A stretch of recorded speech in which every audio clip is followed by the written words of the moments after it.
Well, first off, Joe, this is it. Has it kind of sunk in that there's just a little bit left for you after 36 years? Not yet. You know, I told my team at the beginning of the year that this was going to be my last year. They've been real good. I have great kids. Honestly, I have great kids, and we talk about different stuff. We talked about it being my last year, talked about the seniors being their last year, and we wanted to make it special if we could. For you, when you think back on it, what are some of the best memories? What are the things that you'll miss the most about showing up to the gym every day? It's the players. Honestly, it's the players. I just had great relationships with my players. For instance, my 2014 team, we were really, really good. And the thing I remember most was driving home with taking Mark Washington home every single day after practice. Just talking about stuff, just different stuff, not much about basketball, but other things. And that's, you know, all the relationships that I've had have been really, really special. When you started this journey, did you ever think that it was going to last this long and you'd be coaching basketball in the city for 36 years? Definitely not. I remember my very first coaching job was at Anthony Wayne. I was a JV baseball coach. I went in and interviewed with the superintendent, and I told him, you know, he said, "What are your future plans?" And I said, "Well, I think I could be a head baseball coach, maybe assistant basketball coach." And I'm not sure he knew me from Adam, but he said, "You know what? Don't sell yourself short on the basketball. I think you'd end up being a good basketball coach." So it turned out that way. I don't know how he knew it. And I'm sorry I can't remember his name either, but that was, oh my gosh, that was, I think, 1980. So Wow. It's been a while. That's incredible. You've coached against and coached a bunch of really good players. We were talking, you coached against Charles Woodson and Ben Roethlisberger. When you think back on it, how cool are some of those experiences? Well, Charles Woodson, when we played Fremont and I was at Wait, yes, he was a phenomenal athlete, and he was an excellent basketball player as well. And you just knew that he was special, just how his athleticism. And then we played Findlay when I was at Clay, when I was coaching at Clay. Ben Roethlisberger was their point guard, 6'5" point guard, and he was good. I remember talking to Charlie Coles, who was coaching at Miami. I said, "You know what? He could play Division I basketball too." He says, "I know, but I'm not going to get him away from the football team." So that was pretty neat. And then I've been fortunate. I've coached two guys that pitch in the major leagues. Justin Thomas pitched for the Seattle Mariners, and A.J. Octor pitched for California Angels. I coached a guy who ended up playing in the NFL. Jordan Kovacs played at Michigan. And then he went on to play for the Dolphins on the special teams for several years. When you look back on what this journey's been like, what do you think will be the thing that you'll hang your hat on, and what do you want your legacy to be? Well, first of all, I would think that, number one, over 400 wins, I'm proud of that, but it's really not the wins. It's, you know, we've had several championships. It wasn't that either. It's just the fact that I think that I was an old school coach. Kids had to follow the rules in school. They had to behave, and they were. Our kids are always well behaved. The refs said that, especially this year, and I got to tell you, this year, I actually told my team, I think we're too nice. We're too nice on the court. We're letting guys push us around and, you know, saying, "Excuse me," but our guys are super. I really enjoyed it, and that's the thing. I think the fact that I've been able to get our kids to be disciplined, to do well in school, and be good leaders and representatives of our school. How do you still relate to the kids after all these years? Kids are so different. They have so many different challenges than they had 20, 30 years ago. How do you still relate to them? You know, that's a good question, and I don't know, but I've always got along with them. I don't know. I wasn't the best behaved student when I was in high school, so I kind of relate to kids that struggle a little bit, because I think behavior-wise, I kind of struggled at times in school. I was one of those underachievers. My teachers always say, "You can do better than what you're doing." And fortunately, I was able to get to college, graduate from college, and on the dean's list, and I understood that you had to work hard. And that's what I try to instill on my players. You have to work hard. I tell them that my dad was a migrant worker. None of them are as poor as I was when I was a kid. But my dad worked his butt off. He worked 2 jobs.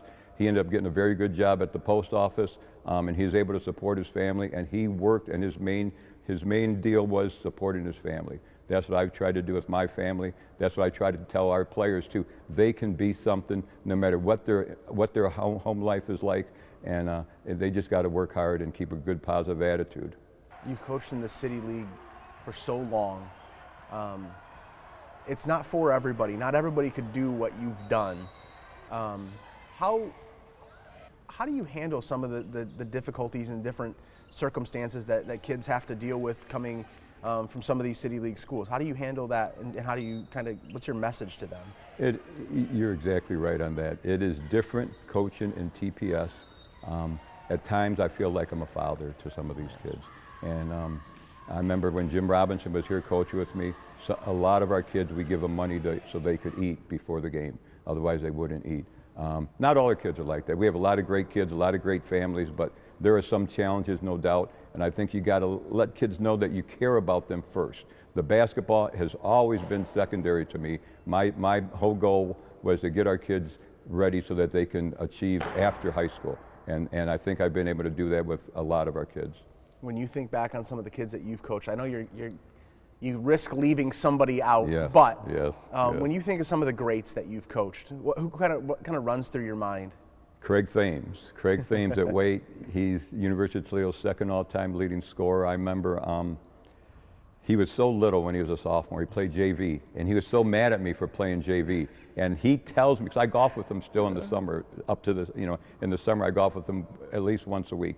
And he told me that made him so mad that he wanted to prove that I didn't know what I was doing.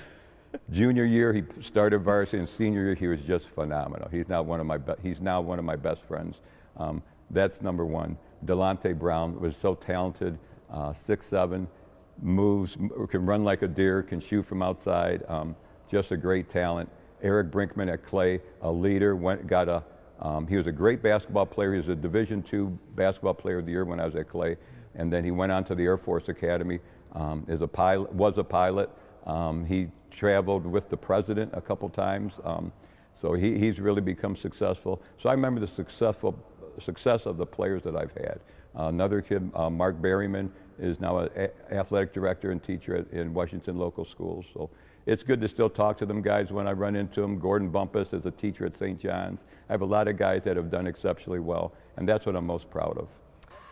I'm sure the championships and all those things stick out. How much did the relationships and the relationships you still have today, how much does that part of it mean to you, that kids that you coach still look up to you and still come back and want to talk to you and things like that? Yeah, I saw, like I said, I golf with Craig all the time. We talked about his son who played at Central. His daughter now is playing at Perrysburg. Zach Taylor, I saw him I work at Maumee Bay at the golf course in the summer. He came by, he played for me at Clay, then he played at University of Toledo. We talked about different things, about some of his games, and he was going to get into coaching. I really enjoy that. I love talking to my former players when I come by. I talked to Nate Allen. He's now coaching at St. Francis. A lot of my guys have turned out to be successful. The thing is, I've coached so many years, I have a lot of guys. So, but it's really, really neat having them come back and talk to them. How weird is it for you that some of the kids that you coached, you then coached or coached against their kids, and then maybe some grandkids and things along the way? Can you believe you lasted that long? Damian Washington comes to mind. He was a great player for me at Waite. Great guy, excellent player, got a Division I scholarship. Then I ended up coaching his son here at Bowsher, Damian Washington Jr. Talking to Damian Sr. about his son, it was kind of quite an experience. We played Central last week. A good friend of mine, Dan McAlargy, his grandson plays JV for Central, so that's a grandson. I had a kid, John Staler, played for me at Waite. I coached against his son that played at Cardinal Stritch. So we've had a lot of guys like that, and I try not to realize how old I really am, but it has been fun. It's really been something that I'll never forget. I wouldn't change anything I've ever had to go through in this. And if I could, I'd just like to say, if you're going to get into coaching and coach as long as I have, you got to have a supportive family. Yeah. And I have. I've had the best family in the world. Unfortunately, my ex-wife, she was with me for a long time, put up with a lot. My son Joey was with me on the bench for probably 90% of the games. He retired in 2014. He said he wanted to go out a winner, and that's a team that was 24-3, and he probably made the right decision. And then my daughter Dana, she got her competitive spirit from me. She's instilled that in her daughters and son. And my granddaughters play volleyball. They're excellent volleyball players, and they're very competitive. And I think I've kind of passed that down to Dana and then to them as well. So again, I've really enjoyed it. I appreciate all the media, Channel 11, you, Oris Tabner back in the day, Dan Cummins, and you've been great. Really, all the media have been great, and Toledo's very lucky to have the media coverage that we have for Toledo sports. What are you going to do with your free time? Like, you don't have a gym that you're going to have to come to every single day. What are you going to do with all this free time? I told Connie, I don't know what I'm going to do in the wintertime. She said, oh, we're going to have plenty to do. Don't worry about that. So Connie's in charge, whatever she says we're going to do. But I know it's going to be different. It's been over 40 years that I've been coaching basketball in the wintertime. So I have to come up with something for this winter.